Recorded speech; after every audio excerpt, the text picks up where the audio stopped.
Silahkan Kantor Sejaya. Hayakallah Ustaz. Silahkan. Hayakallah fikum.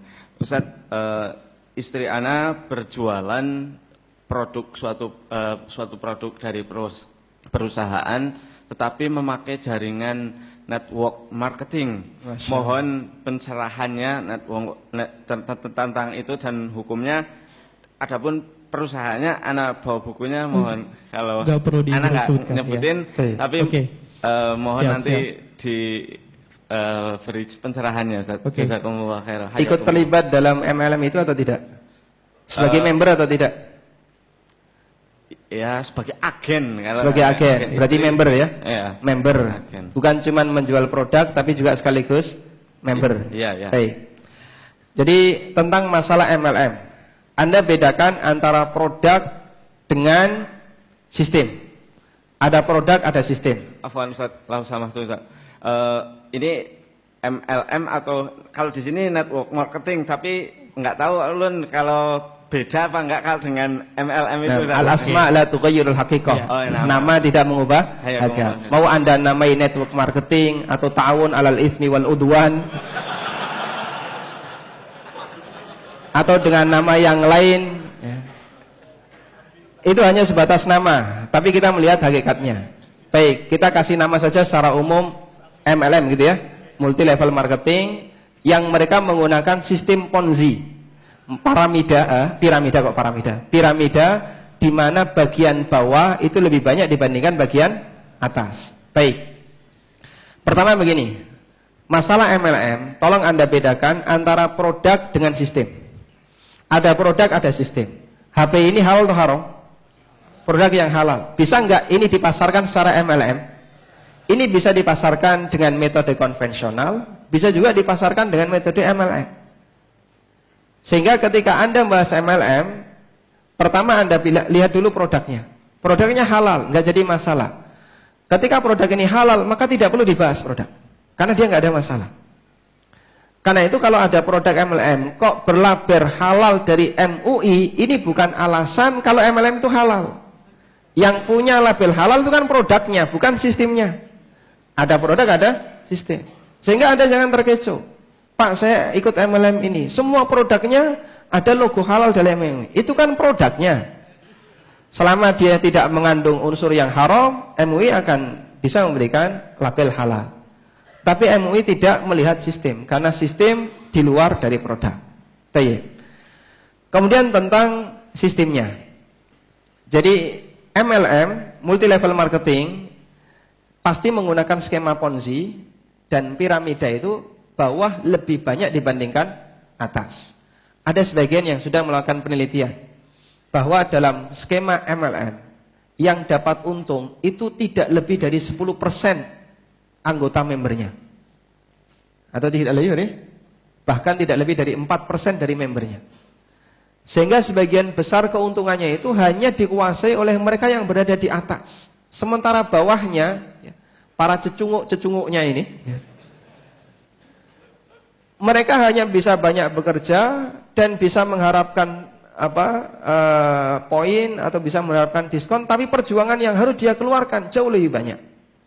Dia harus keluar banyak modal, dia harus keluar banyak biaya untuk beli produk dan berusaha untuk mencari downline dan seterusnya. Antara bonus yang dia dapatkan dengan apa yang dia keluarkan bisa jadi lebih banyak apa yang dia keluarkan. Cuman dia tidak mempertimbangkan seperti ini. Kelihatannya kok saya dapat bonus. Tapi kan modal kamu lebih banyak dibandingkan bonus kamu. Makanya sebagian besar produk MLM itu bukan produk yang punya nilai ketahanan terhadap pasar.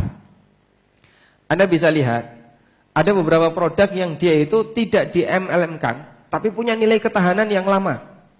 Sejak dulu kita waktu masih SD sampai sekarang benda itu sama, ada. Gitu ya. Seperti misalnya produk isinya kamar mandi. Merek-merek sabun, kemudian sampo, odol. Dari dulu waktu kita TK sampai sekarang kan masih ada, Pak ya. Pernah diserang MLM sekitar tahun 90-an. Mungkin tahun 98 ya. Setelah reformasi itu MLM mulai masuk. Ada sabun MLM, ada odol MLM. Tapi berapa lama dia bisa bertahan? 3 tahun, 4 tahun hilang. Sudah. Siapa yang kasihan? Downline. karena dia kehilangan peluang pasar. Benda ini sudah tidak bisa lagi saya pasarkan, karena orang sudah tidak membutuhkannya. Dan bisa jadi produsennya sudah tidak lagi memproduksi. Dan itu rata-rata karakter MLM seperti itu. Makanya MLM itu rata-rata cuma timbul tenggelam saja. Sekarang lagi ngetren, setelah itu turun, dah hilang. Cuman ganti-ganti saja. Sekarang benda ini, besok ganti benda yang lain, besok ganti MLM yang lain. Sehingga dia tidak punya nilai ketahanan terhadap pasar. Beda dengan benda yang dipasarkan secara konvensional. Ada beberapa yang dia bertahan.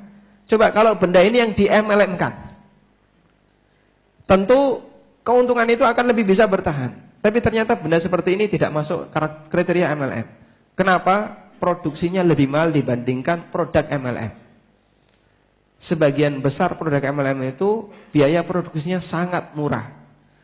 Terus kenapa kok orang mau beli? Karena selisihnya itu sebagian besar untuk motivasi dapat bonus. Makanya kita selalu menyarankan sebaiknya sudahlah. Kalau masalah produk, jika Anda butuh, silakan Anda beli, silakan Anda manfaatkan. Suplemen misalnya, dia punya ketahanan berapa lama? Paling sekian, setelah itu hilang. Baik, saya kasih contoh. Contoh produk MLM yang mungkin nilai ketahanannya cukup kuat, klorofil, Pak. Itu kan mungkin sejak tahun 2000, mungkin 2000 berapa? 2005 atau 2006 ya, sudah ada klorofil. Dan sampai sekarang mulai menurun. Dulu booming, banyak di mana-mana. Jadi produk andalan. Kamu kalau mau beli klorofil, ikut member MLM. Nah sekarang kan pasarnya sudah mulai turun. Kalau saya mau daftar, saya mau cari pasar klorofil, susah, rugi saya. Nah kalau seperti ini dilanjutkan, maka yang rugi kelas bawah semuanya. Padahal bawah lebih banyak dibandingkan atas. Yang atas sudah menikmati hasil, bawah mau bekerja, masih sibuk bekerja, dan dia belum mendapatkan apa-apa. Nah ini salah satu di antara sisi madorotnya MLM atau sisi kerugiannya bergabung di MLM, karena produknya tidak punya nilai ketahanan yang kuat di pasar. Nah, wallahu a'lam.